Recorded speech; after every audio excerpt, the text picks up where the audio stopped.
guys, welcome back to my channel. As you can see, I now have peach orangey hair. I have fruity hair now. Thought I needed a bit of a change. It's coming up to summer now and I needed something to brighten my mood when I look in the mirror in the mornings. This will do for now. It is super hot in London at the moment. Hay fever is killing my senses one at a time. My throat is scratchy. I apologize if I sneeze very randomly during this video or sneeze into the lens because that's pretty damn gross. I had really good feedback from that video that I did with Cheryl, the spicy noodles challenge. You guys are so sadistic. You've all been sending me random challenges. You guys are sick, but I have taken them into account. We will be doing the very, very spicy noodle challenge.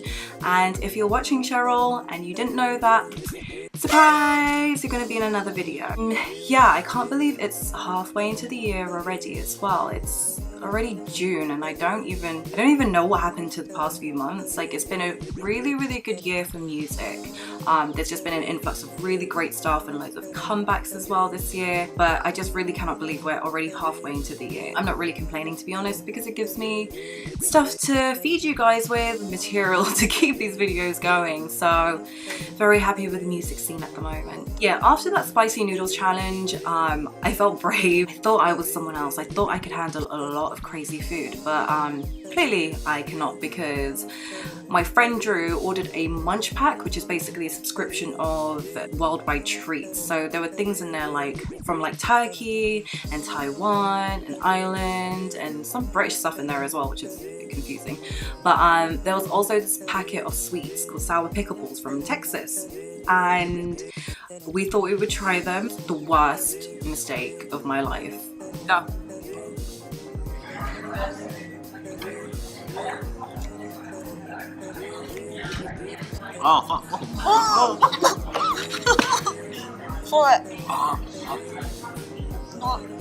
Ugh, it was so tragic. It was so tragic. If you guys want to go try that, you do let me know what you think of it, because I absolutely hated it. Ugh. So May was a really good one for music. For me in particular, I went to 2 gigs this month. The first one was DJ Snake, which was absolutely amazing. It was at O2 Brixton Academy and the atmosphere was just insane. It's so great going to a gig and like there's a congregation of fans who are there for the exact same reason. They are all wanting to see this artist or band or whoever it is live, and they just want to soak up that energy that they have. It's just so great. And if you've ever been to like a full-on DJ rave before, you would know that it does get sweaty, it does get mental. Your feet will die the next day. Always wear trainers during one of these raves because you will without a doubt be jumping. Just love the anticipation of drops. I love bass, but I like it when there's a build up and there's a massive drop. Pyrotechnics, like an idiot. I was recording during one of those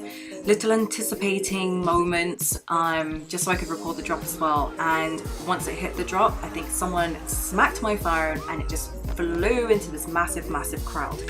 And for 5 minutes, I just let it happen because I really wanted to enjoy this drop, which was a stupid move on my part.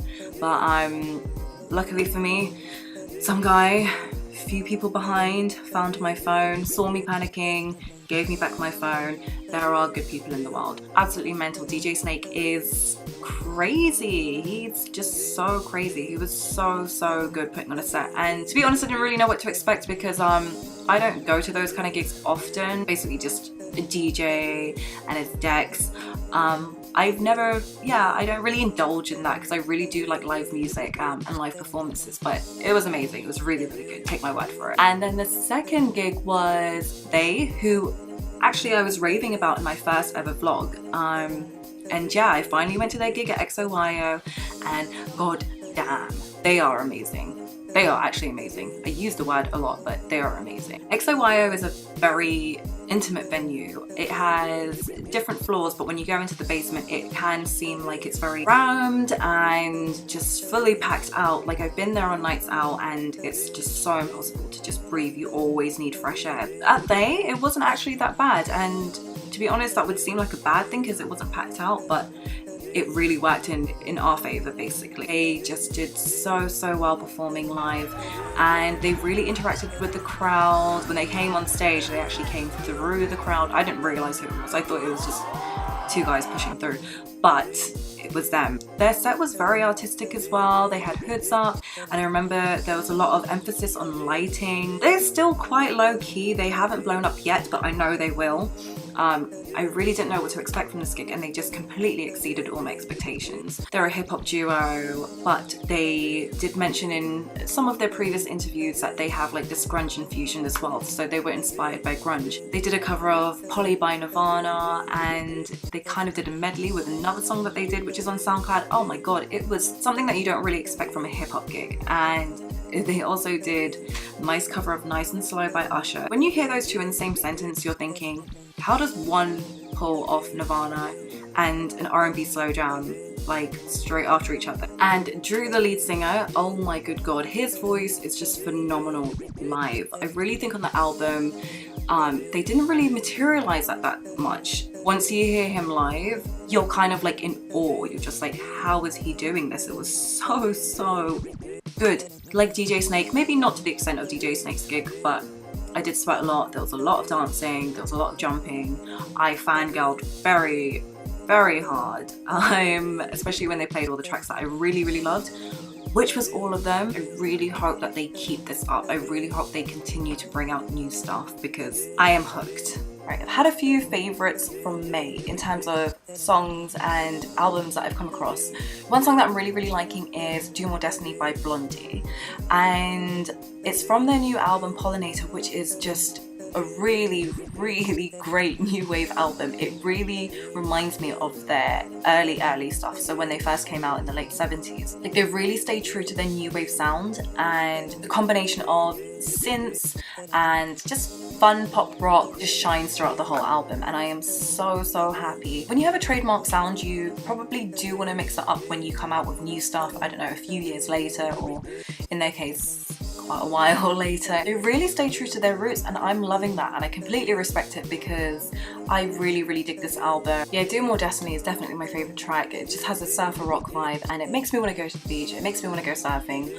I don't know how to surf, but it makes me want to go do it. Another song that I'm really loving is Hook, Line and Sinker by Royal Blood. It's from their upcoming album How Did We Get So Dark, and that should be coming out mid-June, which I am stupid excited about. So they established their trademark sound with their first album. What I'm hearing from the new album so far, I'm absolutely loving, so I'm just crazy excited to hear that. They just never fail to disappoint me. They have this strong sound, and they just managed to keep it going with every song that they release, and from their first album it was just a continuous flow of these songs. The two songs that I've heard from the upcoming album equally as great. The sound is very wicked and menacing. They have these like sultry vocals and really seductive guitar riffs. I hear their songs, I just feel some type of way. They just make me want to grab them and yeah, their sound is sexy, but it's rowdy and heavy. They try to keep noise on their tracks, especially like during the verses. Usually you would expect a band to kind of like take it down during the verses so you can focus on the vocals and like the lyrics. They don't do that. They have very crunchy guitar riffs during the verses as well. Totally excited to hear the new album. Oh my god. Once that comes out, you won't hear me talk about anything else. The EP that I came across and I really liked when I first heard it is Everything Is Recorded, and it's by the producer Richard Russell, who also is the head of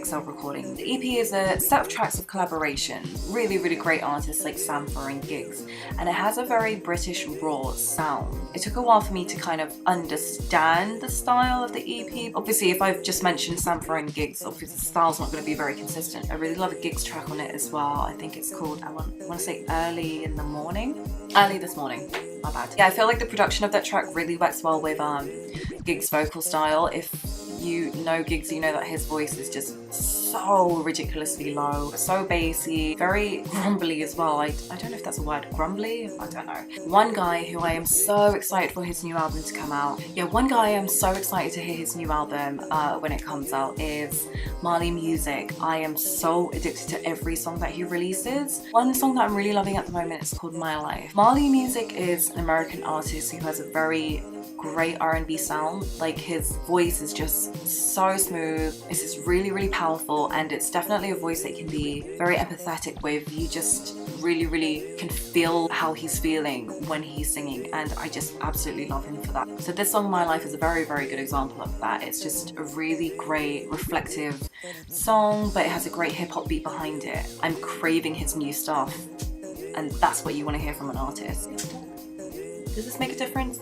Another track that I'm really liking is Big Fish by Vince Staples. I really like how they've experimented with this song. The vibe is just so chill. The effects that they've used are very experimental, aquatic effects. I guess that's keeping into the theme of Big Fish, because his new album will be called Big Fish Theory. Yeah, I really like the song. Hip-hop song, great lyrics, great flow. His verses are just so sick. Great production, and yeah, definitely a song to put on my bounce and crunk playlist because that gets my booty moving. Wish I really knew the lyrics so I could sing along. And one of my favorite bands is coming back with a new album as well. I feel like everyone's releasing a new album soon. Rise Against, this song is called House on Fire. It'll be from the upcoming album called Walls. I'm not too sure when that's coming out actually. Worst fan ever. But yeah, usually they have this distinctive sound and style of songs as well. They're usually coming out with like very politically charged songs. House on Fire still has that punk rock sound which they are notorious for. To be honest, I didn't really find the lyrics too powerful, but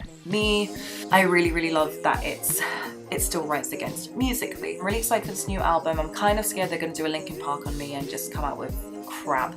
A song that I'm feeling so much is Little Ones by KWAYE. I was completely struck by the sound. I'm really liking the fact that some artists who come out now, they're able to replicate a specific sound from a very monumental era in music. In his case, he's really conquered the 80s R&B sound. Kind of makes me think of late 80s, early 90s, well, very borderline early 90s, that style of music. So thinking like Prince, Bobby Brown, Belle Biv DeVoe. His sound, you really wouldn't face it in 2017, and I'm really glad that you can tell that he's been inspired by that era and he's pulling it off so well in his songs. Another song is Wafia, My Baby Girl. I've spoken about in previous videos about her work with Taku. Yeah, she's got a new song, it's called 83 Days. Yeah, typical Wafia vocals, just such a beautiful voice and such a heavenly, angelic voice as well. Definitely music that you can put on if you just really want to just chill out. This reminds me of a song that I would have in the background if I was ever in the position that I would see a beach and waves and loads of sun. That will actually be soon come, going to Spain in less than a month.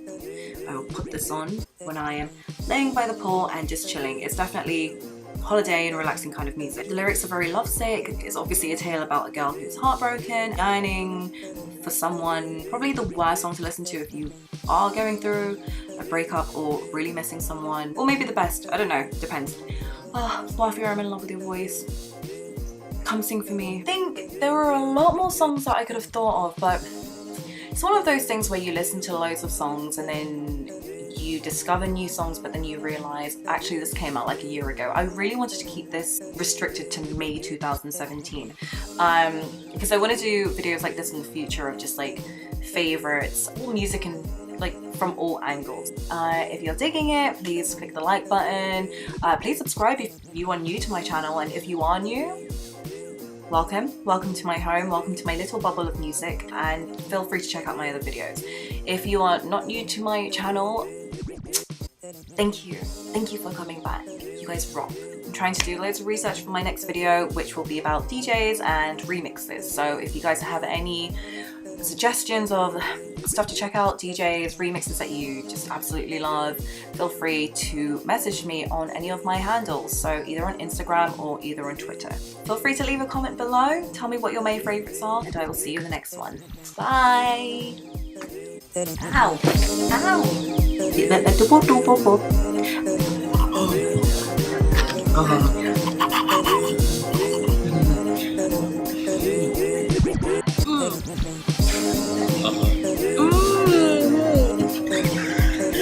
Somebody your face.